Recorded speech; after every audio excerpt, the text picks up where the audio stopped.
Bonsoir. Pour finir cette année 2022, je vous propose de revenir sur mon combat originel, celui contre la protection institutionnelle de la pédocriminalité en France. Je reste toujours actif pour mener cette guerre, pour l'enfance martyre, sachez-le, bien que je tâche d'attaquer le problème à sa racine, c'est-à-dire au niveau de l'occupation de la France par ces forces maléfiques qui se déchaînent d'ailleurs en ce moment pour plonger le pays, en l'occurrence, dans un chaos terminal nécessaire à l'avènement du nouvel ordre mondial. Mais bien, ça n'est donc pas de cela dont nous allons parler aujourd'hui. Je vous offre, pour commencer, une interview exclusive que j'ai prise l'été dernier, juste avant de partir en cavale, d'une courageuse mère protectrice, Gladys Riffard. C'est une vidéo prise par mon amie Chloé Framery, et qui devait s'insérer dans un documentaire sur la terreur d'État en France que nous avions en projet commun. Il était question à ce moment-là de produire un dossier complet avec ses pièces jointes et éléments divers illustrant le climat de pure terreur d'État en objet, mais ma situation ne m'a hélas pas permis de rester en contact avec Chloé Framery et d'aller jusqu'au bout de ce projet de journalisme indépendant qui donc est tombé à l'eau. Alors, j'ai malgré tout décidé de publier cette interview qui a été réalisée sans véritable enquête de ma part, parce qu'elle accompagne parfaitement le dossier que je vous propose à la suite, le dossier spécial sur l'affaire Camille, riche en révélations percutantes. Cependant, afin de contourner la censure de YouTube, qui a bloqué ma vidéo immédiatement à sa publication le 25 décembre au soir, je parle donc de celle du dossier spécial sur l'affaire Camille, eh bien, je ne vous offre à la suite sur ce compte YouTube qu'un court extrait et je vous renvoie à la version intégrale explosive sur le site de Pédopolis. En troisième partie, que je tenterai malgré tout de publier sur mon compte YouTube, je vous offre une mini-conférence sur les dessous de la pédocriminalité, afin que vous puissiez placer toutes ces affaires dans leur réel, insoupçonné et effroyable contexte. Voici donc, pour commencer, le témoignage exclusif de Gladys Riffard, et je vous retrouve juste après pour placer quelques remarques essentielles. Merci. Bonjour Gladys. Enchantée Stan. Eh bien, c'est moi qui suis enchanté. Enchanté à double titre parce que tu as accepté donc de témoigner dans ce nouveau documentaire que nous sommes en train de concocter, qui traite spécifiquement à nouveau, hélas, de protection institutionnelle de pédocriminalité dans le cadre de la terreur d'État en France. Voilà, donc Gladys, je ne connais que très brièvement ton histoire et donc je te laisse libre soin de nous expliquer en détail, sereinement, ce qu'il t'est arrivé, où tu en es en ce moment. Très bien, bah écoute, merci beaucoup de me donner la parole. Alors, on va reprendre dès le début. Voilà, moi j'ai été maman en 2015 d'une petite fille. Je me suis séparée du père biologique en 2017 puisque la relation était déjà toxique. Et ma fille, à 3 ans, m'a fait ses premières révélations d'inceste. Quand elle me disait que son papa lui touchait les fesses et les mini. À 3 ans. Voilà. Donc okay. Ça a été très dur à entendre parce que d'abord je n'ai pas voulu le croire. Hein. J'ai fait du déni quand elle m'a dit ça en me disant que ce n'était pas possible. Enfin, j'ai essayé de chercher d'autres explications et malheureusement ces révélations spontanées ont confirmé avec le temps qu'elle subissait des viols de son père biologique. Est-ce que, petite question, est-ce qu'il y avait des traces visibles physiquement? Non. Non. Non. Par contre, c'est vrai que ça m'a rappelé des signes qui auraient pu m'alerter quelques mois précédemment, puisque ouais. Quand elle rentrait du week-end chez lui, une fois elle avait le minou, son sexe, donc tout irrité. Mais je pensais que comme elle avait les couches, qu'il ne l'avait pas mal nettoyé, tu vois. Jamais j'aurais pensé à un truc pareil. Ouais. Donc c'était le 5 août, je m'en souviendrai tout le temps parce que là j'ai vraiment eu l'impression que la terre s'effondrait sous mes jambes. Donc j'ai porté plainte le lendemain. 5 août de quelle année? 2018. 2018. Alors, tu as porté plainte auprès d'un commissariat de police, d'une brigade de gendarmerie? En gendarmerie, oui, exactement. Ouais. Quelle circonscription? Alors moi, j'ai porté plainte pas à côté de chez moi parce que c'était tellement difficile. Je me suis retournée auprès de ma cousine qui m'a accompagnée, qui a gardé ma fille d'ailleurs pour pas que je puisse aller en gendarmerie avec elle. Donc c'était à Chabeuil, dans la Drôme. Chabeuil, dans voilà. la Drôme, ok. Mais sinon, le dossier est revenu chez moi, donc à la gendarmerie de Sionzier, dans le 74. Oui. Et aujourd'hui, je dépends de la juridiction de Bonneville. Voilà. Comment s'est passé donc ta visite chez les gendarmes, la plainte? Alors, la plainte à Chabeuil, j'ai été bien accueillie, elle s'est bien passée. C'est quand les réels gendarmes qui s'occupaient de mon dossier d'enquête à Sionzier, là, ça s'est très très mal passé. Ah. Je n'ai pas été prise au sérieux, j'ai été intimidée, menacée. En fait, si tu veux, l'enquête a duré... Pardon, par les gendarmes? Oui, par les gendarmes, même une gendarme qui a pris mon dossier, qui a voulu prendre la responsabilité de mon dossier. D'accord. Et donc, d'ailleurs, j'ai porté plainte contre la gendarme Dunant. Hein. J'ai pas peur de dire son nom. Hein. Son nom, tu peux le répéter s'il te plaît? Gendarme Dunant, Madame Dunant. Gendarme Dunant. Voilà. D'accord. Voilà. Donc en fait, quand ma fille m'a fait ces révélations, j'ai vraiment cru que c'était la pire chose de ma vie qui allait m'arriver. Et sincèrement, en fait, c'était que le début du cauchemar, si tu veux. Parce que tout a été difficile et tout l'est aujourd'hui encore, ça fait 4 ans. Hein. D'ailleurs, c'est pour ça que je suis là pour en parler avec toi. Donc du coup, j'ai eu des difficultés, des problèmes avec la gendarmerie dans un premier temps. Donc, à travers cette Madame Dunant. Ouais. Et est-ce que tu peux, on va suivre une chronologie, hein, à cette étape-là, est-ce que tu peux nous donner quelques détails de la façon dont ça s'est passé? Et si j'ai bien compris, de la façon dont l'institution judiciaire s'est retournée contre toi. Donc ça a commencé au tout début avec cette gendarmette. Voilà, exactement. D'abord, on ne me prenait pas au sérieux. Donc c'est-à-dire qu'ils n'étaient pas du tout impartiaux, hein, parce que ils ont mis mince que je perds mes mots. Ils ont mis en doute mes plaintes. Oui. Donc ensuite ils m'ont menacé, ils m'ont menacé parce que du coup je les ai prévenus que je ne rendrais pas ma fille à monsieur qui avait des droits. Il avait des droits de garde, mais que pendant l'enquête que j'estimais qu'il y avait un danger et tant que l'enquête était en cours, je ne la remettais pas pour pas qu'elle soit manipulée ou quoi que ce soit. Donc ils m'ont menacé à plusieurs reprises. Hein. Ils m'ont expliqué que je risquais de la prison, que je risquais 3 ans de prison, 15 000 € d'amende. Enfin, ils m'ont bien mis une grosse pression qui en soi, oui, j'avais... le choix était difficile, mais bon, voilà, pour ma fille, voilà. Donc ils allaient même jusqu'à vouloir me mettre en garde à vue et en me disant qu'une fois que je serais en garde à vue, ils prendraient ma fille et ils la donneraient au papa. Alors, petit arrêt sur image, donc, au moment où tu es à la gendarmerie avec cette gendarmette qui a voulu s'occuper à tout prix de ton affaire, au lieu de te dire, écoutez madame, vous déposez une plainte dans les formes légales, il n'y a pas de problème, le procureur est informé ou va être informé, donc il va y avoir une enquête et bien évidemment, le temps de cette enquête, par principe de précaution, votre enfant, vous ne la remettez pas à son géniteur. C'est tout le contraire, c'est-à-dire que cette gendarmette t'a fait des menaces, des pressions, et la première menace a été de te mettre en garde à vue parce que tu as tout simplement expliqué que tu souhaitais donc ne pas remettre l'enfant. Donc c'était même pas, c'était juste un projet.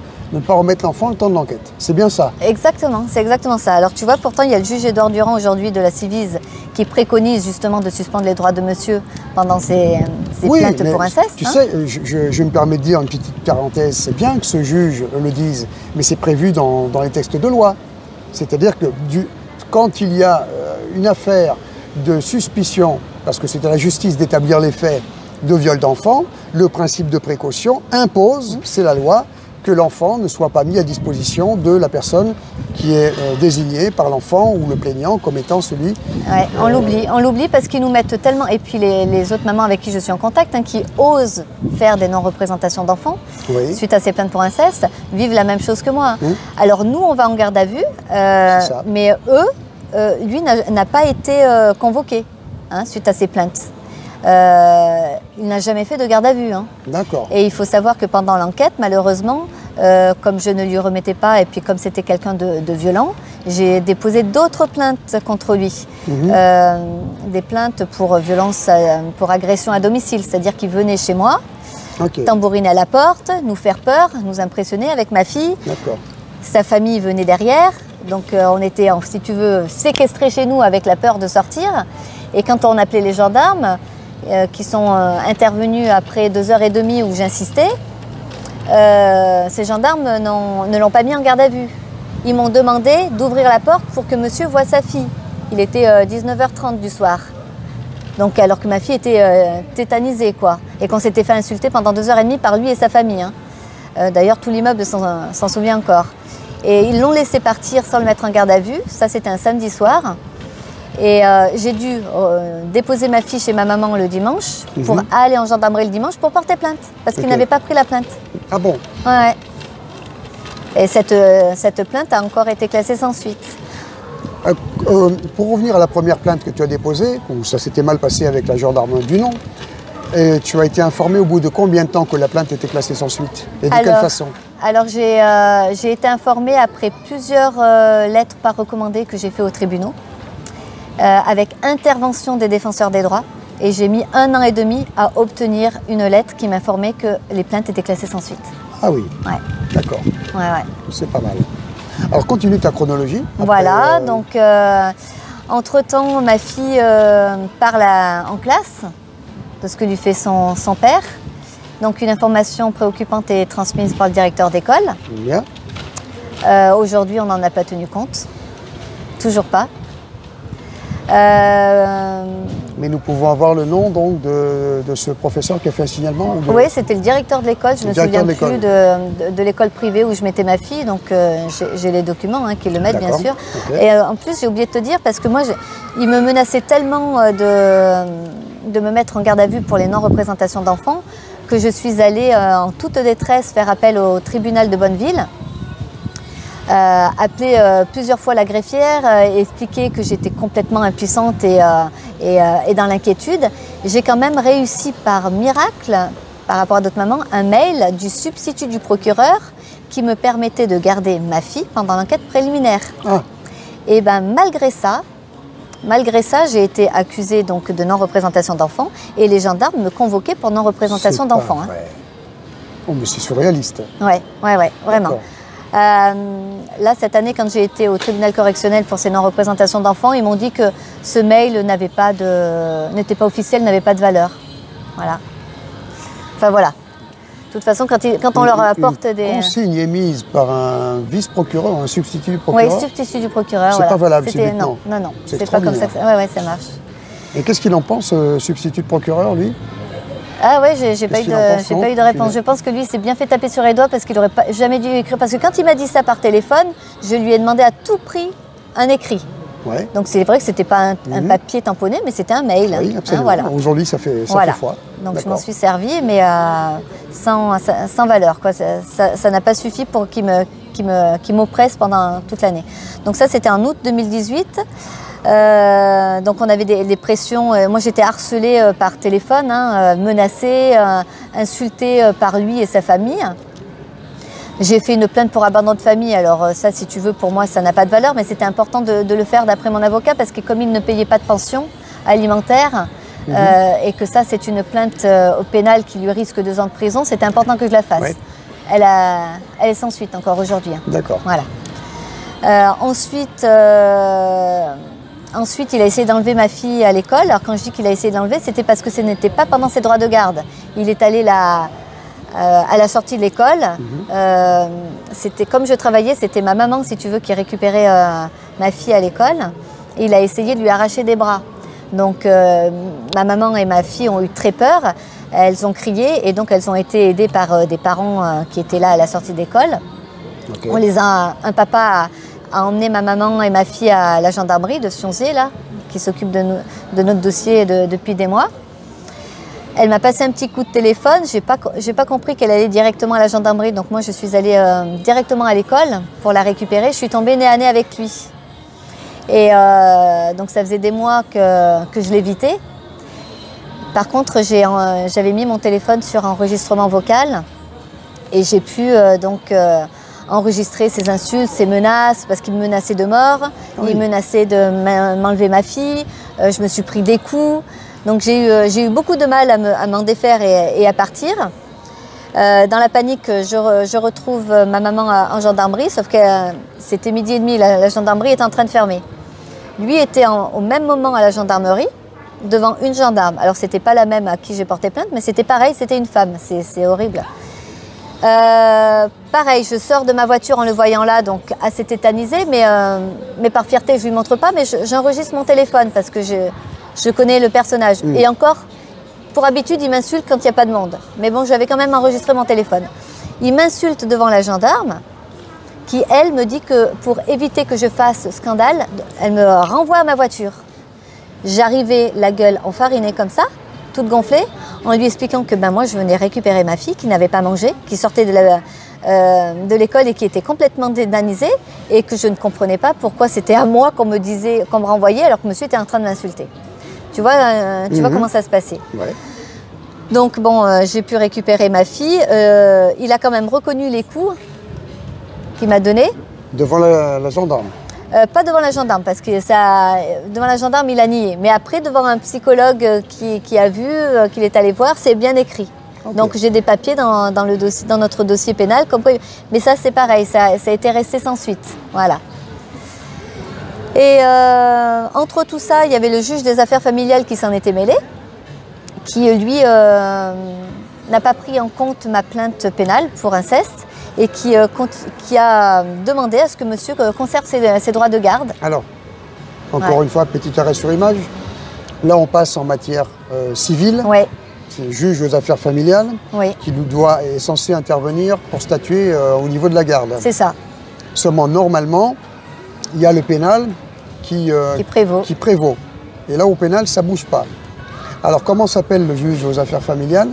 Moi, j'aime bien avoir les noms. Oui, la juge des affaires familiales, mon Dieu, c'est dommage parce qu'elle, je devrais m'en souvenir. Parce que c'était une femme. Moi, j'ai eu beaucoup de femmes dans mon histoire. Oui, mais ça ne m'étonne pas. Non, j'ai perdu son mot. Bon, on le retrouvera. Mais quand j'ai fait une vidéo sur YouTube, j'avais balancé quand même, je l'avais quand même balancé son nom. Donc, je la retrouverai. Donc, bien sûr, ça ne se passe pas bien avec la juge aux affaires familiales? Alors, ça ne se passe pas bien parce que du coup, je parlais des soucis que j'avais avec les gendarmes, j'ai eu les mêmes soucis avec les avocats. J'ai eu du mal à trouver un avocat. C'est-à-dire que quand j'appelais, je demandais l'aide juridictionnelle, ça ne les intéressait pas. Ouais. Quand j'expliquais, voilà, je suis une maman, j'ai porté plainte pour inceste pour ma fille de 3 ans, non, votre dossier ne m'intéresse pas. Je ne savais pas qu'on choisissait, quand on était avocat, je pensais qu'on avait une vocation et encore plus sur des sujets comme ça. Donc quand j'ai réussi enfin à trouver une avocate, elle m'a planté la veille de l'audience du juge des affaires familiales. Donc je suis arrivée toute seule. Comment elle s'appelle? Elle s'appelle, mon Dieu, tu me demandes des noms, c'est vrai, je n'ai pas préparé. Mais c'est clair, mais tu as raison, je donnerai tout, je te donnerai les papiers. Ok. Parce que il faut les épingler. Ah bien sûr, parce que pour moi, il y a un moment, ils sont tous criminels. Il faut épingler aussi ceux qui ont refusé le dossier pour qu'au moins on sache que c'est pas la peine d'aller les voir. Oui, exactement. Voilà. C'est un petit peu tout le barreau de Bonneville. Okay. Tout le barreau de Bonneville. Aujourd'hui, moi, je suis en train de chercher des avocats sur Paris, sur Toulouse, pour te dire que je vais très loin. Parce que voilà, je pense qu'on m'a bien fermé les portes. Mon nom est connu et que on ne veut pas en entendre parler. Moi, j'irais même beaucoup plus loin. Le fond de ma pensée, c'est qu'il n'y a pas de justice en France, si ce n'est une organisation criminelle, et que tout ce qui porte une robe noire, que ce soit des avocats ou que ce soit des magistrats, s'il est question de protéger les pédocriminels et leurs réseaux, ils sont là. Et ça, c'était mon tort, parce que comme beaucoup de mamans, on a cru en la justice, parce que je suis allée en gendarmerie porter plainte, et je me suis dit, la justice va entendre ma parole et ma fille, donc c'est clair. Et ce juge des affaires familiales, pour ajouter une couche, parce que comme je n'ai pas eu droit à la parole pendant l'audience en huis clos, puisque je n'avais pas d'avocat, et que monsieur dit simplement que je suis folle, il me dit, bon, on va vous faire une expertise, madame. Je lui dis, écoutez, volontiers. Je lui dis, parce que comme son avis est subjectif et que je n'ai rien à craindre, je voudrais justement bien être vue par un professionnel. Donc ma fille et moi, nous avons été vus par un expert qui a été ordonné par le juge des affaires familiales, lui aussi d'ailleurs. Et puis il a rendu un rapport, il n'avait rien contre moi, il n'avait rien non plus contre monsieur. Donc en fait, en 2 heures de temps, c'est vrai qu'il n'a pas eu le temps de voir grand-chose, c'est facile de passer à la trappe. Mais par contre, ma fille a parlé. Donc dans le rapport, c'est noté qu'une enfant de cet âge-là ne peut pas inventer ce qu'elle dit. Voilà. Et ben malgré tout ça, donc là on arrive en août 2019, il y a eu le jugement de ce JAF qui ordonne des visites médiatisées. Parce que comme ma fille n'avait pas vu monsieur depuis 1 an maintenant, il fallait mettre en place des visites médiatisées, donc pendant 2 mois, le temps de reprendre un lien, pour que monsieur récupère ses droits parentaux. Et l'affaire n'avait pas, enfin, du moins, ça ne t'avait pas encore été notifié que ta plainte avait été classée sans suite. Non, parce que j'ai reçu la lettre de classement sans suite en octobre 2019. Ok. Mais apparemment, ils étaient déjà au courant. Voilà. Hein. Ils agissaient comme tels. Et... Voilà. Parce que ma fille a été auditionnée, du coup, en juin 2019, donc 10 mois après ma plainte. Tu vois l'intérêt, hein, 10 mois après. Hein. Ouais. Donc c'est-à-dire que moi, pendant ces 10 mois, j'ai pas pu l'emmener voir des thérapeutes pour soigner ses traumatismes, parce que on attendait, tu vois. Et puis je voulais que ce soit spontané, parce que je me suis dit, ils vont dire qu'on a travaillé, que je lui fais dire quelque chose. D'ailleurs, c'est ce qu'ils ont dit, mais bon, peu importe. Donc pendant 10 mois, ma fille avait subi déjà toutes les violences qu'on avait vécues avec les gendarmes et la belle famille. Parce que ces gendarmes venaient souvent tambouriner à notre porte. Parce qu'ils venaient me chercher pour des gardes à vue. Donc j'ai échappé à ces gardes à vue avec ma fille, tu vois. Mais ils sont venus à plusieurs reprises. Donc si tu veux, avec ma fille, on vivait complètement tétanisés dans notre appartement. Dès qu'on entendait la porte de l'immeuble s'ouvrir, on se figeait en se disant qui ça va être. Parce que ma fille me disait, mais moi, ça sert à rien que je parle, ils ne me croient pas, les gendarmes. Ça, c'est horrible. C'est horrible. Qu'est-ce que je dois dire à mon enfant? À 3 ans, elle dit ça. Déjà, voilà. Elle rentre dans la vie, elle est déjà en totale insécurité en se disant, mais... Et les gendarmes appliquent une véritable pression, une véritable terreur d'État. Oui, vraiment. Et quand ma fille a été auditionnée, donc elle avait 4 ans, ils n'ont pas respecté l'audition Mélanie, que tu dois très bien connaître. Oui. C'est-à-dire qu'ils sont venus me... Donc j'étais au commissariat d'Annecy. Commissariat ou Commissariat police, cette fois-ci. C'était vraiment la police. Okay. Ouais. D'Annecy, parce que monsieur est d'Annecy. Donc, et puis c'était eux qui étaient qui s'occupaient des mineurs, hein, de ce service-là. La brigade des mineurs. La brigade des mineurs, voilà. On vient me chercher, enfin un policier en uniforme vient me chercher dans les bureaux du commissariat en disant qu'il emmène ma fille. Alors je lui dis, vous êtes qui? Parce qu'il ne s'était pas présenté. Donc il me dit que c'est l'enquêteur qui s'occupe de mon dossier. Ne me demande pas le nom, je l'ai oublié, je te le donnerai. et je lui dis, mais ma fille va où? Je lui dis, je ne peux pas l'accompagner. Non, restez là. Donc j'essaie de rassurer ma fille, encore une fois, bonne poire. Parce que je lui dis, écoute, ma chérie, ne t'inquiète pas, je suis là. Le monsieur va t'écouter. Voilà, j'essaie de la rassurer parce que... Quand elle revient une demi-heure après, ma maman était là, donc elle garde ma fille et je demande d'avoir cet enquêteur quand même pour en savoir un petit peu plus. Il m'accompagne dans son bureau où il y avait une autre policière en uniforme. Et donc je lui demande, je lui dis, mais ma fille a été reçue où? Donc il me dit ici. Donc dans un bureau avec 2 policiers en uniforme. Alors, il n'y avait que des policiers? C'est ça. Hein, il n'y avait pas de jouets, il n'y avait pas de vidéo, il n'y avait pas de médecin. Ça n'a pas été filmé non plus? Ah moi je les ai toujours pas. Hein. Je les ai demandés, tu vois, depuis... Donc j'ai toujours rien, donc je ne sais pas du tout. D'accord, parce qu'il faut quand même rappeler pour les gens qui ne savent pas que pour les affaires de viol d'enfants attestés ou suspicion de viol d'enfants, il y a la fameuse procédure Mélanie qui justement est de prendre l'audition de l'enfant par une brigade des mineurs. Dans un cadre qui met l'enfant en confiance, où il y a un psychologue, il y a une caméra. La caméra, justement, pour éviter un nouvel interrogatoire. Voilà. Parce qu'en plus, les enfants, c'est ça, sont très démonstratifs. Ils sont très gestuels, donc même s'ils ne parlent pas, il y a plein de signes qui montrent, qui permettent d'exprimer. Donc là, je tombe des nues et je lui dis, mais est-ce que ma fille, donc du coup, a parlé? Et ils me disent, non. Alors là, je lui dis, je pense en effet que c'est très difficile de faire parler un enfant et d'être mis en confiance ici. Combien de temps a duré cette audition? 30 minutes. D'accord. Voilà. Ça répond à la question, à 30 minutes. Voilà. Pour une audition Mélanie, c'est parfait. Ouais. Ouais. Donc ils le prennent mal parce que je leur montre mon mécontentement. Et celle d'à côté se réveille d'un coup en me prenant de haut, en me disant que si je n'étais pas contente, j'avais qu'à demander aux gendarmes qui s'occupaient de mon dossier d'être intervenus. Alors surprise, je lui dis si je l'avais su en effet, j'aurais fait intervenir quelqu'un d'autre. Je lui dis parce qu'on ne m'a pas laissé le choix, on m'a fait attendre. Et là elle se lève, c'était une grande dame, enfin je suis peut-être petite mais voilà.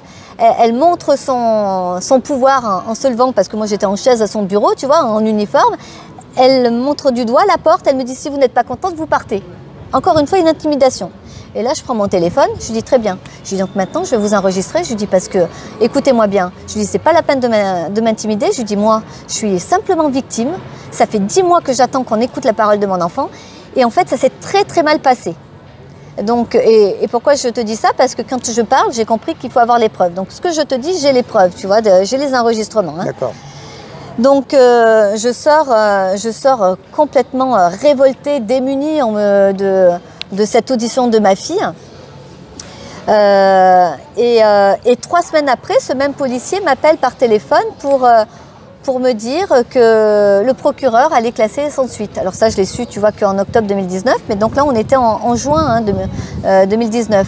3 semaines après l'audition de ma fille. En fait, ni l'école a été interrogée, ni moi j'étais interrogée, ni mon entourage qui avait fait des attestations, ni les médecins qui connaissaient ma fille. Donc je me suis dit, ok. Je me suis dit, l'enquête a été bâclée. Voilà, donc, comme d'habitude, un classement sans suite, sans enquête. Ou avec sans enquête, exactement. Un simulacre. Ok.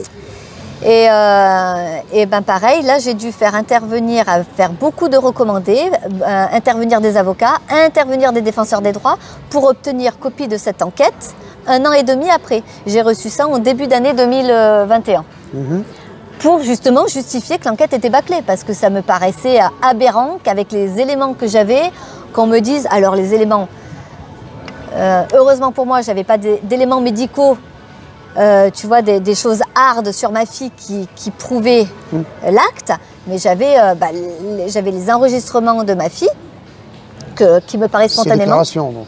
Comment? Ces déclarations. Ces déclarations à elle. L'information préoccupante de l'école, le rapport d'expertise, mon entourage, enfin voilà, et les dessins, enfin les médecins qui pouvaient apporter la preuve qu'il y avait quand même des traumatismes révélés sur l'enfant. D'accord, donc elle a été vue par des médecins, des pédopsychiatres, j'imagine. Alors pédopsychiatre non, parce que la liste, il y en a très peu, et l'attente des rendez-vous est énormément longue. Ah bon? Ouais, je m'étais même inscrit au CMPI, je ne sais plus ce que ça veut dire, le centre médical. Oui, enfin, ça m'étonne qu'à moitié, puisqu'il y a tellement de cas, hélas, comme les tiens, qui explosent. Aussi peut-être. Mais il y a quand même un praticien qui a fait dessiner... Voilà, une psychomotricienne qui justement permet même si les mots ne sont pas là, de voir les signes révélateurs d'un enfant, une hypnothérapeute, une psychologue, je suis même allée lui faire un test neurologique, tu sais, parce que j'anticipais un peu tout ce qu'il pouvait me dire. Donc, sur justement parce que, mais comment ça se fait que votre enfant parle aussi bien à son âge? Bah oui, désolée, elle me fait confiance et oui, elle a parlé et elle s'exprime très bien. Donc oui, c'est une enfant qui est éveillée, qui est très bien encadrée. Jusqu'à maintenant, on allait très bien, tu vois. Donc, Et toutes ces expertises, évidemment, sont de ton initiative. Oui, voilà, oui, exactement. Donc j'en étais à ça, je te dis, cette audition qui est pas respectée, le classement sans suite, le juge des enfants qui demande des visites médiatisées. Donc un avocat qui à l'époque, suite à ça, me dit pas que je peux me constituer partie civile pour réouvrir le dossier. C'était la bâtonnière, alors elle j'ai son nom, Maître Boggio. Maître Boggio, la bâtonnière de Bonneville. Elle a un prénom, cette maîtresse? Ouais, je l'ai oublié aussi, celle-ci. Mais donc je change d'avocat.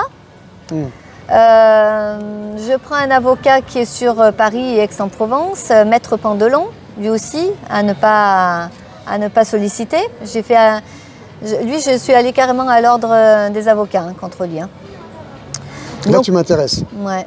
Donc lui, très gentil, bien sûr, plein d'empathie. Quand je raconte mon histoire, il allait me sauver. Donc voilà, super, il se sert de ma vulnérabilité, donc moi je le crois parce que je suis encore complètement... je ne connais rien des droits. Donc lui il décide de mettre en place une citation directe, voilà, c'est une procédure. Et donc moi j'appelle, quand le centre des visites médiatisées m'appelle pour un rendez-vous, je leur demande, puisque ma fille, c'était très difficile pour ma fille de reprendre contact avec lui. Je lui dis, bah, écoutez, pour moi, est-ce qu'il m'est possible d'accompagner ma fille? Donc on m'explique que non, ces visites médiatisées sont avec l'enfant seul, mais que l'enfant n'est pas seul, il est encadré. Elle ne sera pas seule avec son père, son géniteur. Voilà. Ouais. Mais pour moi, ce n'était pas suffisant parce que ma fille n'était pas du tout prête à le revoir. En fait, même moi aujourd'hui qui ai 44 ans, si je me fais violer et qu'on me dit « ce serait bien que vous revoyiez votre bourreau, mais vous inquiétez pas, on sera là pour vous protéger », mais rien que de le voir, c'est traumatisant. Donc j'explique ça au centre qui n'entend pas mon désarroi. Et donc je lui dis « si c'est comme ça, je ne viendrai pas aux visites médiatisées ». Et je lui dis « vous pouvez prévenir le procureur ». Je lui dis, je me présenterai pour expliquer la situation avec mon avocat. Ouais. De toute façon, il y a une citation directe en cours, donc c'est-à-dire que le dossier pénal est réouvert. Donc je vais apporter la preuve qu'il y a un réel danger pour ma fille. Ouais. Suite à ça, j'ai une enquête sociale qui se greffe à moi. Alors, tiens-toi bien, c'est pas à l'initiative de l'information préoccupante du directeur d'école, mais c'est parce que monsieur a fait un signalement malveillant en disant subjectivement que sa fille est en danger parce que j'étais folle. Sans preuve. Hein. Okay. Donc, donc c'était une assistante sociale qui est venue à la maison avec une puéricultrice. Donc quand elles viennent et qu'elles m'expliquent pourquoi elles sont là, je suis très dénue parce que moi je leur ai dit mais moi je pensais que vous veniez parce que j'ai porté plainte pour inceste. Elle me dit non, pas du tout. On vient à l'initiative de monsieur. Ah bon? Alors excuse-moi, mais monsieur depuis le début on n'a pas son nom à lui. Ah c'est monsieur Henry. Monsieur Henry. Anthony Henry. Anthony Henry. Alors je ne sais pas si tu pourras le mettre parce que là on risque d'être attaqué pour diffamation. Donc lui en principe j'évite, enfin de toute façon il y a... Il n'y a pas de diffamation. Toi, tu as la parole qui est libre ici. Oui, voilà, je ne l'accuse de rien, j'explique simplement mon opinion. Tu as saisi la justice pour que la justice établisse la manifestation de la vérité en concernant des suspicions de viol incestueux de ce monsieur Anthony Henry. Ça n'a pas été fait. Non. Maintenant, c'est pas de ta faute si on reste avec le doute abominable, plus. Et c'est pas de la calomnie que de dire donc...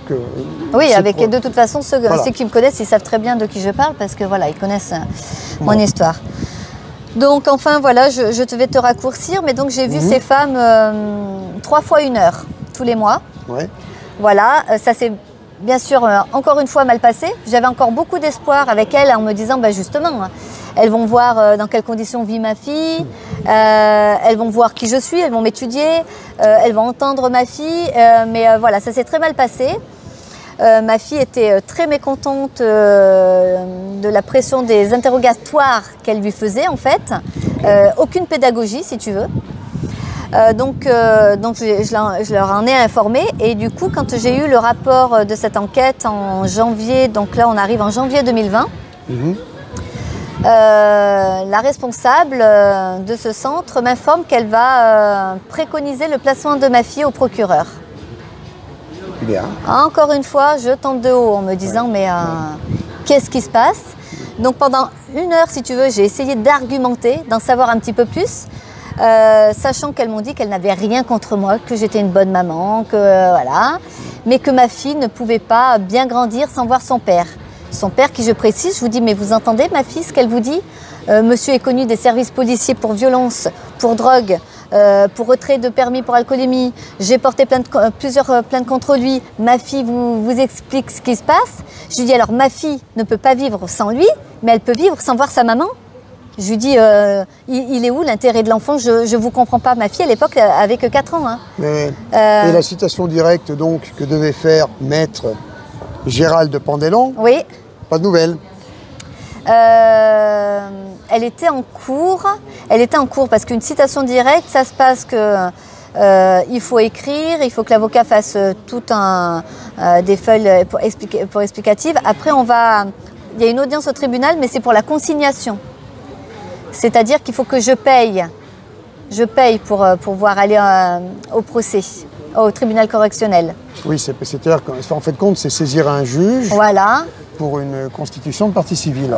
Une plainte avec constitution de partie civile. Non, c'est pour la citation directe, tout simplement, et qui va directement au tribunal correctionnel. Il n'y a pas d'enquête, en fait. C'est simplement sur les révélations de mon avocat. Ils étudient, ils me demandent un petit peu quelles sont ma situation financière. Bon, bah tiens, vous, madame, il faudra payer 800 € pour qu'on aille en audience. Ah bon? Parce que si je perds, je vais payer 800 €. Et même plus, je pourrais payer plus, mais il y aura au moins 800 € pour leur avoir fait perdre du temps. Ah oui, donc là, c'était en cours en fait, c'était toujours en cours. Okay. J'attendais l'audience de consignation. Donc en janvier 2020, quand j'apprends ça... Pardon, et Maître Pandelon, il t'a demandé combien pour ça, lui? Ah oui, mais il ne m'a pas demandé beaucoup. Non? Enfin, je pèse mes mots parce que ça va être énorme pour beaucoup, mais quand je dis pas beaucoup par rapport à d'autres. Là, il m'avait demandé que 2 500 €. Ok, là, jusque-là, c'est raisonnable, ouais. Voilà. Donc voilà, et quand je sors de ce centre sur l'enquête sociale, pareil, encore une fois alarmée, je rappelle des associations pour demander ce qui se passe. Et en effet, les associations me confirment qu'il est possible d'avoir une préconisation faite par l'enquêtrice sociale. Je n'ai jamais eu accès à ce rapport d'enquête. Donc encore une fois, j'ai porté plainte au conseil départemental pour tentative d'enlèvement de ma fille parce que je n'avais ni accès au rapport d'enquête et qu'avant de demander le placement de ma fille, il y aurait eu d'autres outils, d'autres assistances éducatives à mettre en place. Donc je les ai attaqués pour ça. Okay. Parce que les associations m'expliquent que, en effet, comment ça allait se passer. Suite à cette préconisation au procureur, le procureur pouvait ou classer le dossier sans suite, mais ces associations qui sont engagées depuis 35 ans m'ont dit qu'il n'y a jamais eu de classement sans suite suite à ces préconisations. Donc j'allais aller jusqu'au juge des enfants. Soit il y avait une ordonnance de placement qui allait être mise en place. Donc l'ordonnance de placement, je l'explique, c'est avant tout jugement. L'ASE, donc l'aide sociale à l'enfance, vient avec les gendarmes chez nous enlever notre enfant. Ouais. Voilà. Ou alors j'aurais une audience devant, si tout se passait bien, j'allais avoir une audience devant le juge des enfants et j'allais pouvoir me défendre. Me défendre. On est bien d'accord, on s'entend. Donc moi, entre-temps, comme j'avais plein de plaintes contre monsieur et que j'étais menacée de mort et qu'il me menaçait d'enlever ma fille et que je n'étais pas prise au sérieux par les gendarmes, j'ai décidé de déménager et de mettre ma fille en sécurité. C'est de là que je suis partie en Espagne. Ok. Voilà. Donc je pars en Espagne sans prévenir de mon changement d'adresse en Espagne. Oui. Mais par contre, j'étais toujours propriétaire d'un appartement en France qui me permettait d'avoir une boîte aux lettres et qui me permettait de continuer d'écrire aux tribunaux français et justement de recevoir du courrier, puisque je t'ai dit, ils m'ont prévenu, j'ai reçu des réponses d'eux. Ok. Alors, à quel moment tu pars en Espagne? Alors moi, j'ai eu mon appartement en Espagne à mon nom en mars 2020. D'accord. Voilà, depuis mars 2020, j'ai toujours le même appartement en Espagne qui est à mon nom. Bien. Que je loue. Je suis arrivée là-bas, je suis allée voir l'ambassade française, je suis allée voir des avocats espagnols, je suis allée me recenser, je suis allée scolariser ma fille à l'école. Voilà, parce que je n'étais pas en fugitivité, parce que quand je suis partie, j'avais l'autorité parentale. Donc ma seule faute n'a pas été de prévenir de mon déménagement. Okay. Mais comme monsieur n'avait pas de droit ni de garde ni d'hébergement, parce qu'il n'avait que des droits de visite médiatisés, voilà, je n'ai pas commis d'infraction. Voilà, je n'ai pas. On est d'accord. Pour moi, je n'en avais pas commis. Alors que je suis condamnée pour ça aujourd'hui. Il y a eu la pandémie, donc ça a ralenti les procédures judiciaires. Mais moi, j'ai été prévenue par mon avocat d'époque, Maître Pandelon, en pleine pandémie, en avril 2020, que dans 3 jours, j'étais convoquée devant le juge des enfants, mais que lui ne pouvait pas s'y présenter. Ouais, encore une fois.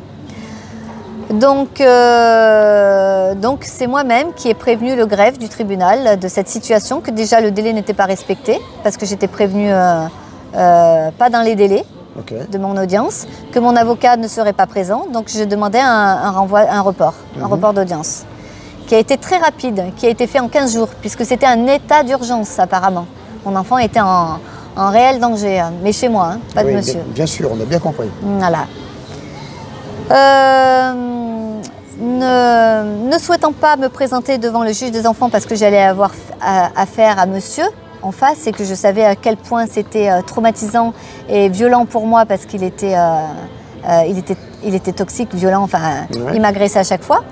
Ne trouvant pas d'avocat, en toute urgence, en pleine pandémie, j'ai fait appel à l'article 1139 qui me permettait de me faire représenter par quelqu'un.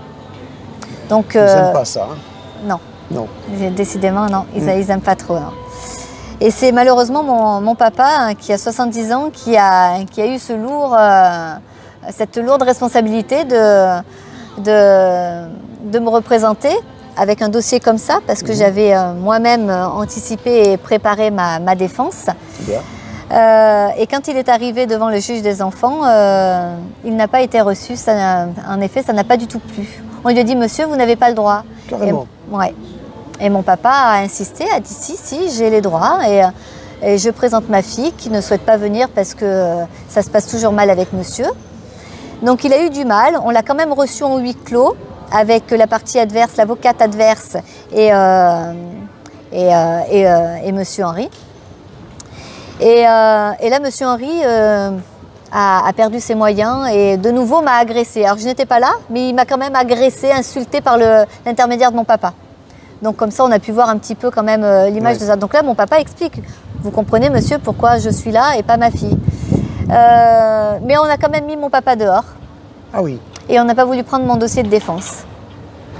Et il n'y avait surtout pas l'ASE qui représentait, parce que c'est eux quand même qui ont fait appel à ça. Donc je ne sais pas comment ça s'est passé cette audience.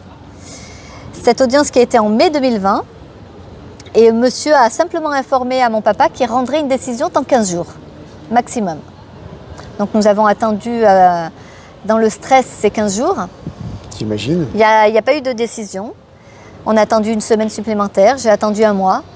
Donc j'ai écrit au greffe, j'ai écrit au tribunal, j'ai écrit par mail. Je n'ai pas écrit par recommandé, j'ai écrit par mail, j'ai les preuves. Okay. Et aujourd'hui, donc 2 ans après, nous n'avons toujours pas de décision de ce juge des enfants. Ah, c'est excellent ça. Ouais, mais par contre, il a décidé quand même, de sa propre volonté, de laisser le dossier ouvert. Et quand ma fille remettra les pieds en France, de réouvrir le dossier pour placer ma fille. Évidemment. Voilà. Donc j'échappe quand même à cette décision judiciaire. Donc pour moi c'était une première victoire, petite victoire. Je continue d'écrire aux tribunaux français parce que du coup j'attendais une convocation devant le juge des affaires familiales puisque j'avais refusé les visites médiatisées et j'attendais une convocation devant le tribunal correctionnel puisque je faisais des non-représentations d'enfants. Ah ouais. Voilà. Et puis, je reçois les courriers des tribunaux français en début d'année 2021. Je te dis, ou enfin, je reçois que les classements de mes plaintes sont classés sans suite, copie de l'enquête préliminaire qui prouve qu'il n'y a rien n'a été fait. Et par grande surprise, le 1er juin 2021, deux policiers en uniforme frappent à ma porte avec un mandat d'arrêt européen, à mon nom. À ton domicile, à ton appartement, voilà. En Espagne. Oui. 2 policiers français. Non, espagnol. Espagnol. Espagnol, okay. Oui. Alors moi, j'explique, je ne parlais pas espagnol. Donc ça m'a été difficile, mais bon, j'ai bien compris ce qui se passait. J'ai vu le papier, rapidement, j'ai vu mon nom. Du coup, je te passe l'épisode de la crainte, de l'affolement que j'ai eu. J'ai appelé mon mari, j'ai appelé mon papa, j'ai appelé ma maman en me disant qu'est-ce que je fais. Tout le monde rassuré me disent mais non ma chérie, vas-y, tu as un avocat en Espagne, vas-y avec ton dossier judiciaire, va expliquer qu'il y a une grave erreur. Donc j'ai décidé d'y aller et c'est là que j'ai fait ma première garde à vue et que j'ai fait 2 mois d'incarcération à Palma. En fait, voilà, je leur ai expliqué que je n'avais jamais été condamnée en France, que je ne comprenais pas ce qui se passe, que j'avais porté plainte, beaucoup de plaintes contre monsieur et notamment pour inceste, pour ma fille, que j'avais un avocat en Espagne qui connaissait mon dossier. Mais voilà, ça n'a pas été pris en compte parce qu'il y avait toute une machination qui a été faite par le ministère français. Ouais. Et donc ils obéissaient simplement aux ordres donnés par la France. Donc j'ai fait 2 mois en Espagne. J'ai été extradée malgré ma volonté parce que j'ai contesté cette extradition, mais ils sont quand même venus me chercher, donc avec trois colosses, molosses, on va dire, comme si j'étais une grande criminelle et terroriste. J'ai été donc sans être prévenue, je suis rentrée en France, et je dis sans être prévenue parce que je n'ai ni pu prévenir mon avocat, ni pu prévenir ma famille. Et j'ai été 4 jours sans contact avec ma famille, malgré les droits français. Voilà. Donc 4 jours sans être lavée. Voilà, j'ai fait le voyage en avion, j'ai fait Bobigny, j'ai fait Fleury-Mérogis. Voilà, je connais le parcours. Toi aussi? Je connais le parcours, voilà, oui. Donc moi je suis arrivée là-bas, j'ai cru que j'étais pas du tout en France, parce que je me suis dit mais où est-ce que je suis, qu'est-ce qui se passe, comment ça se passe. On m'extradait, on venait me chercher en plein milieu de la nuit à 2 h du matin, dans un fourgon avec plein d'autres détenus dans des cages. Enfin pour moi ça a été une grande étape, je connaissais pas du tout ça. Et, enfin pour t'intimider, pour bien te mettre au plus bas, ils savent bien faire. Et puis ils sont venus me chercher encore à 3, menottes, laisse en voiture. Donc de Fleury-Mérogis jusqu'au tribunal de Bonneville, où là la juge d'instruction m'attendait. Okay. Donc je suis arrivée là le 23 juillet 2021 à 14 h jusqu'à 20 h, où j'ai été interrogée horriblement, avec un avocat qui était venu me présenter que je ne connaissais pas. Par la juge d'instruction, son nom? La juge Carzunel ou Carnuzel. Carzunel ou Carnuzel. Carzunel ou Carnuzel. Voilà, c'est son nom. Elle qui m'a fait les pires atrocités, qui a été aucunement impartiale, comme à chaque fois, qui avait déjà pris parti et qui m'intimidait et qui m'a harcelée, qui m'a martelée de questions. Voilà, elle cherchait vraiment à me déstabiliser, à me faire pleurer, à me faire peur, enfin voilà. Donc j'ai tenu tête parce qu'elle, en fait, elle voulait que je ramène ma fille. Elle ne prenait pas en compte que je lui expliquais qu'il y avait des incestes, voilà. Des viols incestueux. Voilà, moi, j'aime bien qu'on soit précis. Des viols L'inceste n'est que l'aggravation du crime de viol. Oui, exactement. Sur enfant, sur mineur. Alors, parce que dans la petite histoire, au milieu, le fait quand même notable, c'est qu'ils t'ont embarqué, mais pas ta fille. Oui. Comment ça se fait? Elle n'était pas à la maison. Donc, et le mandat d'arrêt était qu'à mon nom. Oui, ça c'est normal. Voilà. Donc quand je suis allée à la police espagnole, ils m'ont demandé où était ma fille. Donc, mais j'étais tellement tétanisée que je n'ai pas voulu leur dire. Je dis non, ma fille, elle est en sécurité. Le problème n'est pas là. Le problème est que je ne comprends pas ce que je fais là. Et je dis mais ma fille... pourquoi vous cherchez ma fille? Enfin voilà. Donc ils ont insisté. Ils m'ont intimidée. Ils m'ont dit qu'ils allaient défoncer la porte de chez moi pour la récupérer parce qu'ils croyaient qu'elle se cachait là. J'aurais dit mais non, je vous assure. Moi, ce qui importe, c'est l'intérêt de ma fille. Elle n'est pas en danger. Elle n'est pas chez moi. Elle est en sécurité. Et ils ne sont jamais allés la chercher. Aujourd'hui, ils savent que ma fille est chez ma maman, parce que ma maman est à la retraite et elle est propriétaire d'un appartement là-bas. Donc c'est malheureusement elle qui s'occupe depuis le 1er juin 2021 de ma fille, malheureusement et heureusement. Ouais. Mais voilà, qui s'est retrouvée complètement paniquée, parce que pareil, dans l'inquiétude, en se disant mais est-ce qu'ils vont venir chez moi récupérer ma petite fille, tu vois? Surtout que la juge Carnuzel me disait, pour me mettre la pression supplémentaire, que si je ramenais pas ma fille, c'est simple. Ils mettraient ma mère en prison et que de toute façon, ils récupéreraient ma fille. Enfin c'est des choses horribles. Faut dire que ma maman, elle a quand même 64 ans, quoi. Donc c'est une mamie, quoi. Il faut aussi quand même l'aménager. Ce que j'ai peut-être pu surmonter, déjà aujourd'hui, les dommages collatéraux sont pour toute la famille, parce que toute ma famille vit des traumatismes. Donc voilà, si en plus ils devaient faire subir à ma maman ce qu'ils m'ont fait subir, ce serait horrible. Donc je suis rentrée en maison d'arrêt à Bonneville le 23 juillet et jusqu'au 18 novembre 2021. Et là, les conditions de prison, c'est un autre sujet, mais ça, c'est pareil. Ils m'ont complètement déshumanisée, quoi. J'ai vécu des répercussions au sein de la prison. Alors, avant de parler de ça, récapitulons. Donc, tu as fait 2 mois de prison, donc 2 mois de détention en Espagne. Ouais. Où là, tu as demandé l'asile politique, qui te l'ont refusé. Oui, j'arrivais pas à l'obtenir, en effet. Ensuite, extradition. Enfin, on va quand même mettre des guillemets parce qu'il faut revoir toutes les procédures. Hein. Oui.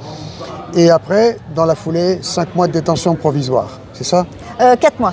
4 mois. 4 mois, ouais. 4 mois. Détention provisoire à la maison d'arrêt de Bonneville, dans le 74. De Bonneville, ouais. Oui, c'est important de dire détention provisoire parce que je n'avais encore pas été jugée. Donc j'étais normalement présumée innocente. C'est ça. Je tiens à préciser que j'ai un casier judiciaire vierge parce que j'ai quand même écrit à Éric Dupond-Moretti pour lui dire que, soi-disant, une femme, surtout une femme, avec un casier judiciaire qui est non jugé, vu la surpopulation qu'il y a dans les prisons, ne devrait pas rentrer en détention provisoire. Oui, d'accord. Je n'ai pas eu de réponse. De 1, la détention provisoire est une mesure d'exception. Oui. Les magistrats sont tenus de démontrer l'absolue nécessité de mettre une personne en détention provisoire. La France a de nombreuses fois été épinglée par la Cour européenne des droits de l'homme. Tout à fait. Mais ils sont entre eux. Et ils continuent. Il n'y a pas de préjudice pour quiconque puisque les magistrats n'ont aucune responsabilité des monstruosités qu'ils font. Et Dupond-Moretti, mais à quoi de plus naturel puisque c'est quand même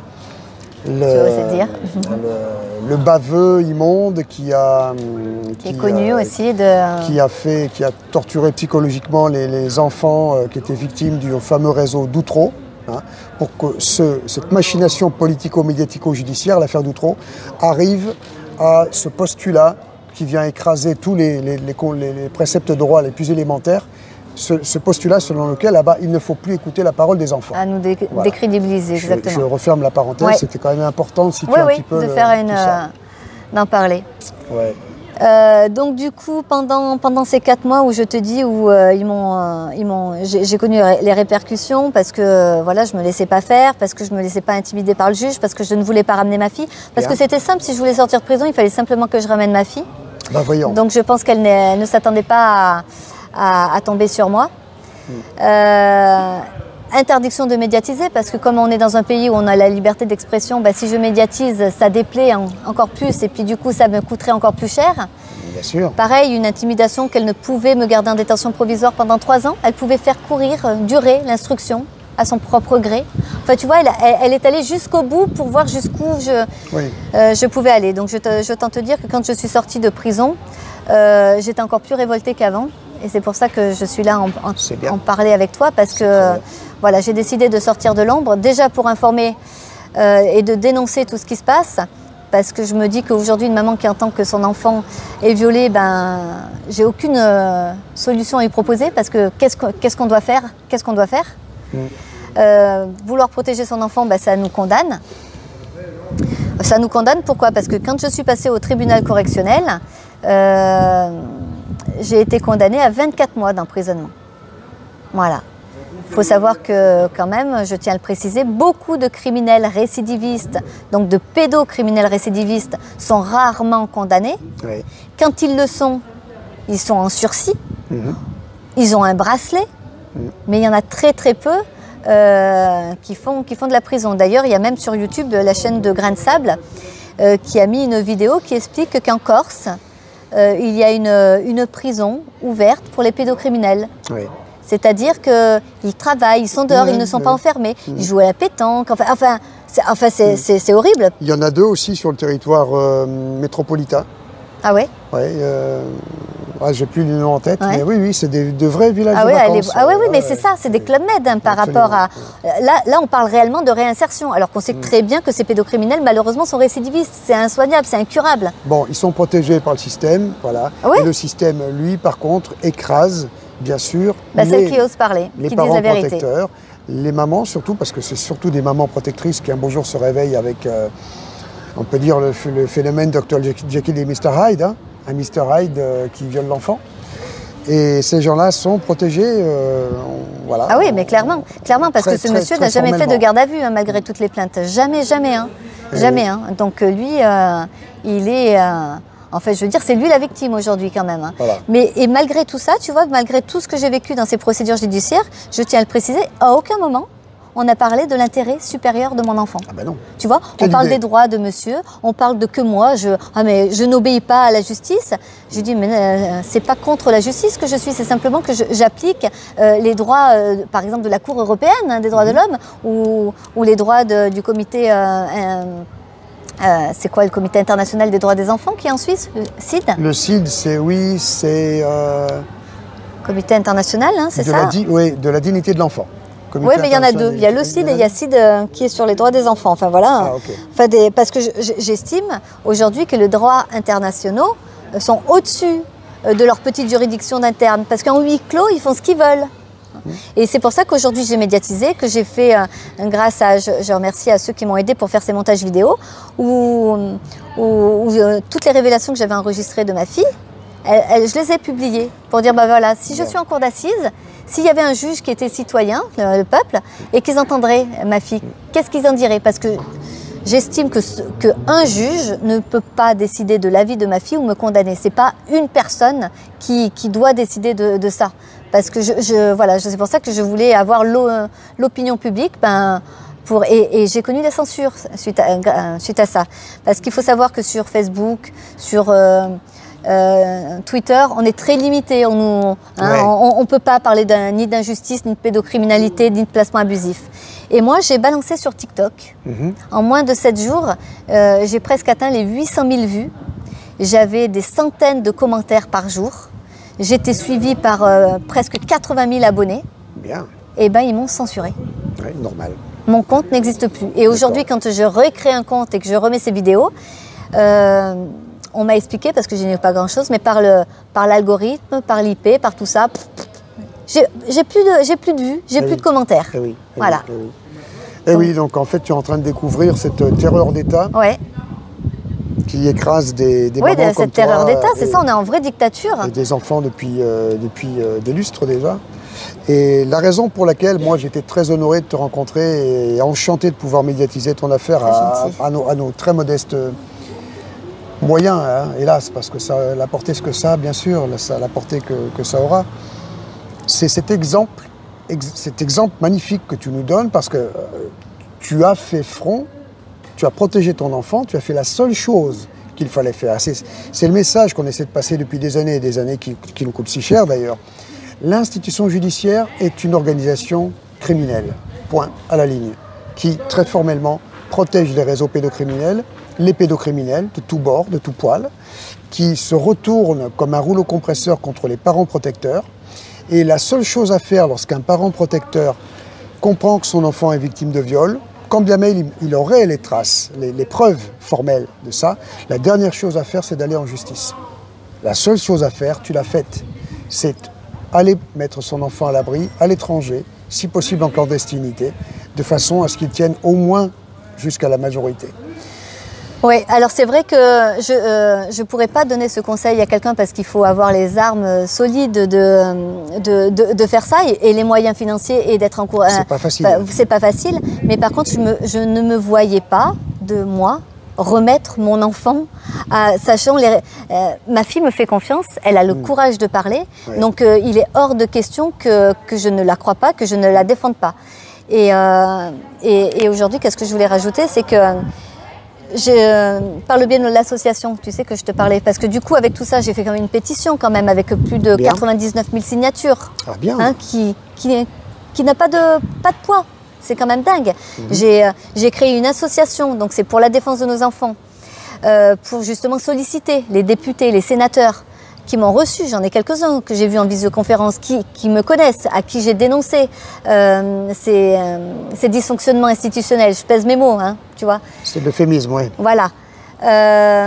Et aujourd'hui, par le biais de mon association, je récolte plein de témoignages de mamans qui sont paniquées comme moi. Ouais. Et aujourd'hui, on me traite de complotiste parce que simplement, par le biais de mon association, j'essaie d'aider ces mamans. Alors quand je dis aider, je suis ni juriste, je suis ni psychologue, mais je les écoute, je leur dis ce que j'ai vécu, je leur dis de faire attention, je leur dis de se méfier. Et donc voilà, on me traite de grands complotistes. Sauf que la différence, c'est que toutes ces mamans sont désenfantées comme moi, mais elles ne savent pas où sont leurs enfants. Aïe. Ou alors, soit ils sont placés, elle ne sait pas où, elle ne les voit plus, Ouais. soit ils sont chez le père incestueux. C'est ça. Et quand bien même elles peuvent voir leurs enfants, je pense à Pauline Bourgoin qui aujourd'hui médiatise beaucoup, c'est la dernière maman avec qui je suis en contact. Sa fille a dénoncé les faits à 2 ans. Ce monsieur, enfin je ne veux pas trop parler en son nom, mais voilà. Et elle voit sa fille 1 heure tous les 15 jours en visite médiatisée. Alors que sa fille a été ballottée de foyer en foyer, sans doudou. Alors tu vois, c'est des petites choses, et on parle de protection de l'enfance. Oui. Mais, C'est ça. et moi, ça me fait peur pour ma fille, parce que je me dis, mais mon Dieu, aujourd'hui, je suis tous les jours au téléphone avec elle, j'ai cette chance, mais combien de temps? Combien de temps? Parce qu'aujourd'hui, la cour d'appel de Chambéry a décidé que ma fille devait vivre chez monsieur. Alors ma fille a 7 ans, elle n'a pas vu monsieur depuis 4 ans, plus de la moitié de sa vie, et elle est en Espagne depuis 2 ans et demi. Bien. Donc ce serait une... Ils s'en fichent. Oui, Ils voilà. s'en fichent complètement. Ah oui, voilà. Là, on parle pas. Et ma fille parle aujourd'hui à la Guardia Civile, aux médecins, Ah bien. à l'école. Elle continue à parler. Elle continue. Ça, c'est super. Hein, parce qu'elle est tellement courageuse qu'elle voulait me sortir de prison. Elle croyait que C'est bien. voilà. Donc voilà. Donc je suis très contente que tu me donnes la parole. Je suis très contente que tu maman médiatises. et la fille aussi courageuses l'une que l'autre. C'est magnifique. C'est une très belle histoire en tout cas. Pour le moment, c'est une histoire magnifique. Ouais. Et effectivement, oui, je comprends que tu sois inquiète maintenant. Je ne sais pas si la médiatisation va suffire pour protéger ta fille en Espagne. Mais en tout cas, il faut le faire. Je compte beaucoup sur la médiatisation parce que comme la justice ne traite pas ma fille, enfin ne reconnaît pas que ma fille est victime et que je ne sais pas ce que l'autre en face raconte, et ben moi je veux que tous les gens se fassent leur propre idée et qui connaissent ma fille, qu'ils entendent parler de ça. Okay. Et puis comme je leur ai toujours dit aux juges, ils vont entendre parler longtemps de moi. Bien. Voilà. Alors pour revenir, des petits détails pour finir. La citation directe, tu n'as jamais entendu parler? Ah oui, alors du coup, oui, j'ai pas terminé là-dessus. J'ai mis fin à cette citation en ne payant pas cette consignation parce que j'ai compris que la citation directe allait m'emmener droit dans le mur. Voilà, d'après d'autres avocats et d'après les conseils d'association.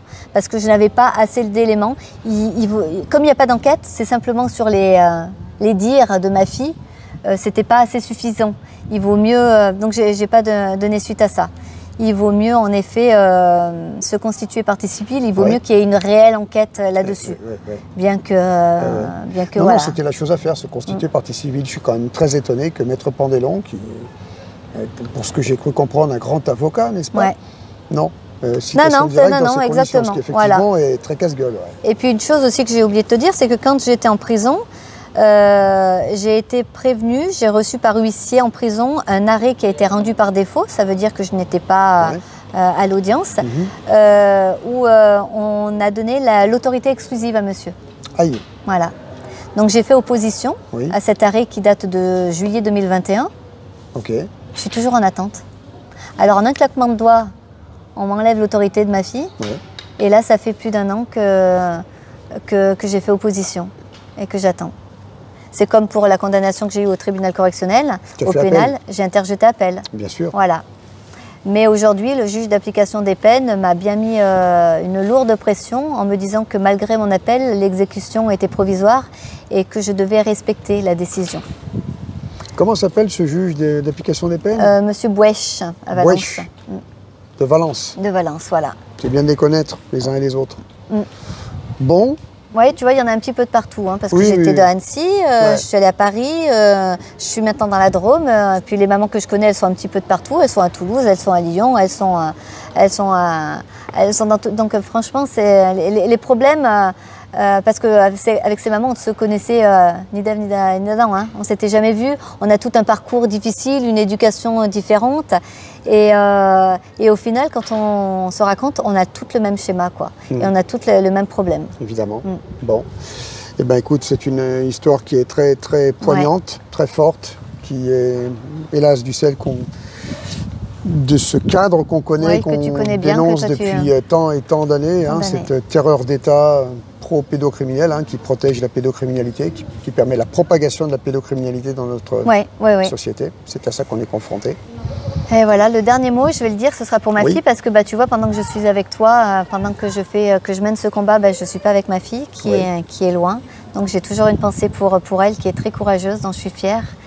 Donc voilà, je veux qu'elle sache qu'on est tous là, je ne suis pas toute seule, que tu es là, que je suis soutenue, qu'on fait tout ça pour elle et que je l'aime très fort parce qu'elle me manque énormément. Et ça sera l'occasion pour moi d'entendre le prénom de ta fille? Et non, je n'ose pas le dire à la télé. Je l'ai fait passer au nom de Louise sur une audio.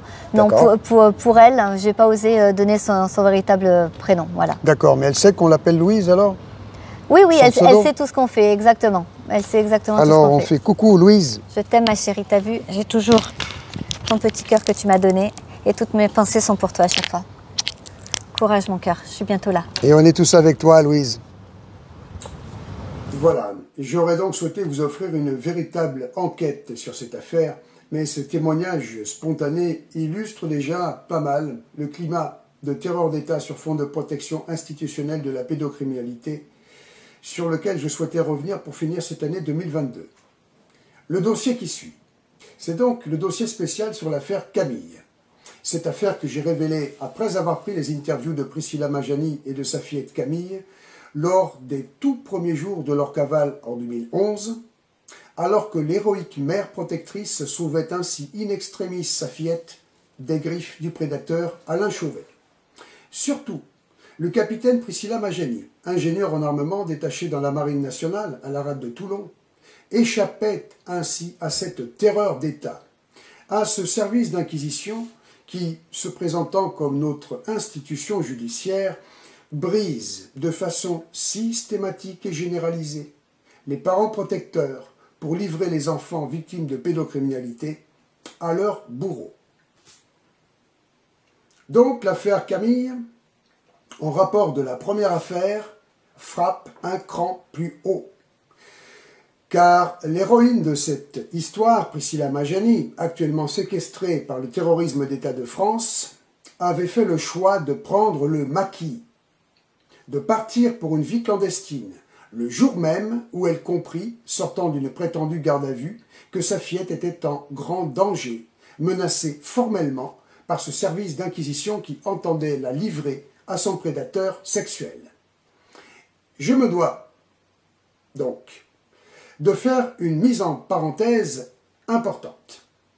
Dans l'affaire précédente, la mère protectrice Gladys Riffard, à la différence du capitaine Priscilla Majani, avait opté pour un éloignement simple de sa fillette, sans passer par ce cap crucial, celui de la prise de maquis.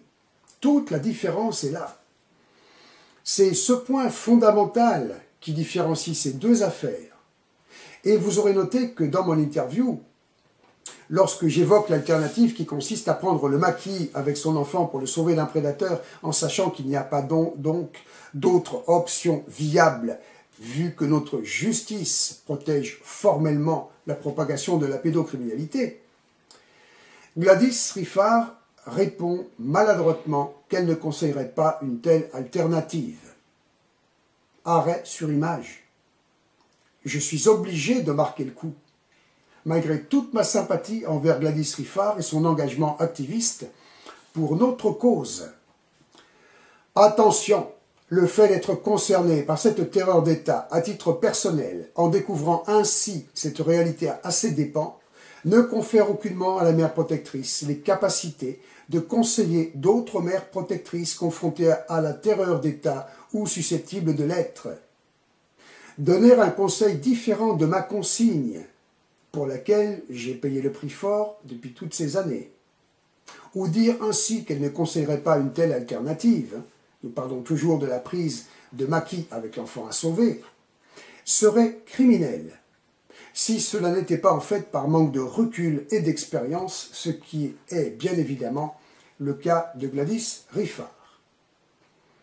Or, concernant son affaire, nous restons avec cette inquiétude écrasante que sa fillette, donc la fillette de Gladys, ne soit récupérée par le réseau, ce qui peut se produire à tout instant, puisque comme nous l'a clairement explicité Gladys Riffard, La justice sait parfaitement où l'enfant se trouve, n'attendant sans doute qu'une mise en forme de prétendue décision de justice pour opérer ce rapt.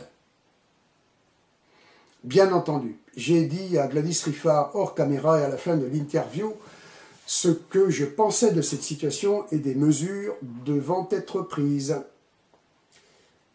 Mais malgré cela, sa position restait inchangée, sur base d'un argumentaire que je trouve totalement irrecevable, vu que j'estime, quant à moi, que tout parent protecteur doit tenter l'impossible, coûte que coûte, pour sauver et protéger son enfant du pire. Nous en sommes donc restés là. Dans l'affaire Camille, en revanche, merveilleuse histoire d'héroïsme maternel. Si la mère protectrice a finalement été reprise par le service d'inquisition après 11 années de vie clandestine.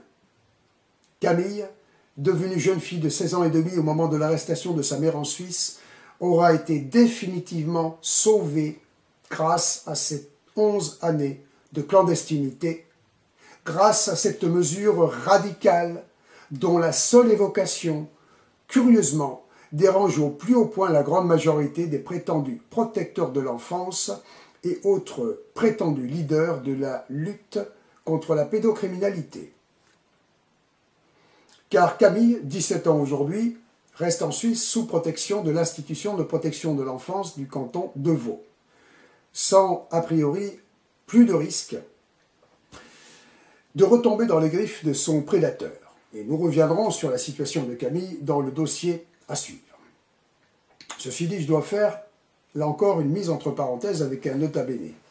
Lorsque je dis que Camille ne risque plus de retomber dans les griffes de son prédateur, il existe cependant le risque d'une opération de barbouze du type affaire Karim Kamal, vous vous rappelez peut-être l'affaire des réseaux de Nice, pour enlever Camille et la faire réapparaître au bout d'un an ou deux, après un traitement spécial à la Daniel Picotin, et la faire tourner alors sur les plateaux de la télé WC pour lui faire dire qu'elle avait été la victime de la manipulation de sa mère Priscilla Majani. Ce risque reste réel, d'autant plus en raison de l'enjeu effroyable qu'il y a autour de Camille et que je vais révéler dans mon dossier spécial. Pour conclure donc le dossier précédent et faire la transition avec le suivant, celui du dossier spécial Affaire Camille, il est important de mettre l'accent sur cet écart de prise de position de ces deux mères protectrices, en considérant que celle qui la bonne de prise de position, évidemment, c'est celle de Priscilla Majani. Car ce que cette héroïque femme décida de faire pour sauver sa fillette du pire, et je me dois de le répéter, de le marteler, eh bien, la seule et unique mesure ici-bas, en fonction de la réalité de cette maléfique imposture sociétale qui nous piège, qui offre une chance de sauver son enfant des griffes de pédocriminels ou de réseaux de l'horreur. Dans l'autre cas, jusqu'ici nous n'observons que des drames atroces, les affaires se finissant avec des enfants martyrs repris par le réseau, ou depuis le début abandonnés par faute de courage par des parents prétendus protecteurs. Alors certes, il y a trop d'échecs tragiques de parents protecteurs ayant pris le maquis avec leur enfant, repris par la suite par le réseau. On peut et on doit citer l'affaire de Sandrine Gachadois, ou encore l'affaire de Séverine et Amaurice, Séverine et son fils Amaurice.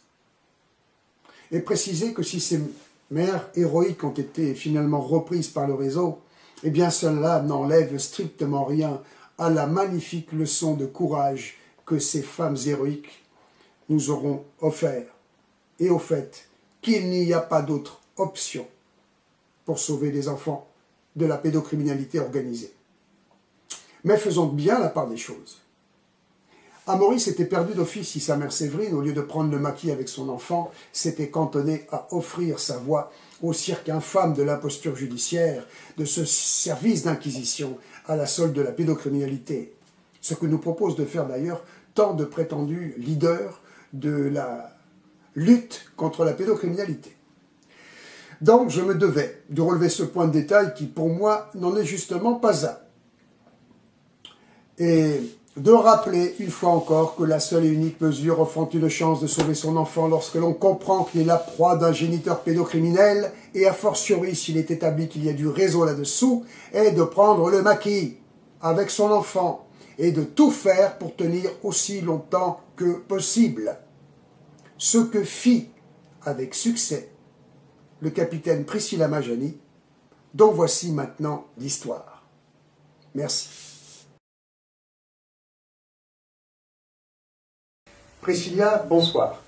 Alors vous avez accepté et même souhaité cette rencontre, cette interview pour me raconter, pour nous raconter, je crois au plus grand monde possible, la très désagréable mésaventure qui vous occupe aujourd'hui. Est-ce que vous voulez pour commencer vous présenter, s'il vous plaît? Bonjour, je m'appelle Priscilla Majani.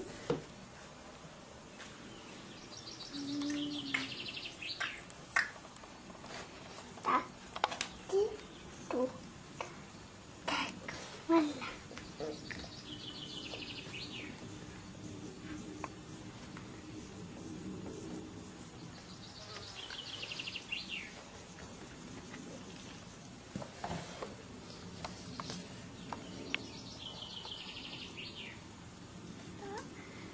Qu'est-ce que c'est?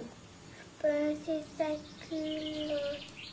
C'est sa culotte? Ça, c'est son zizi. Ça, c'est son zizi. Un peu plus court. Toi, tu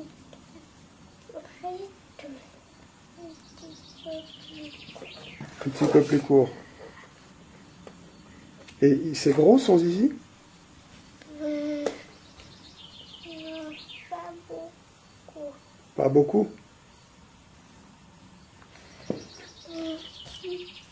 Un petit peu. Mais qu'est-ce qui se passe là? C'est toi qui es à côté? Le zizi dans le trou des fesses. Tu mets le zizi dans le trou des fesses?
Dégagez, allez rejoindre les pédolantes, moi je fais pas partie de cette bande, d'accord?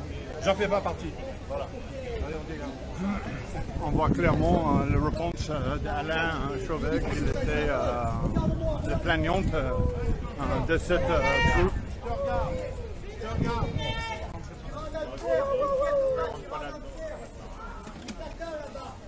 Ouais.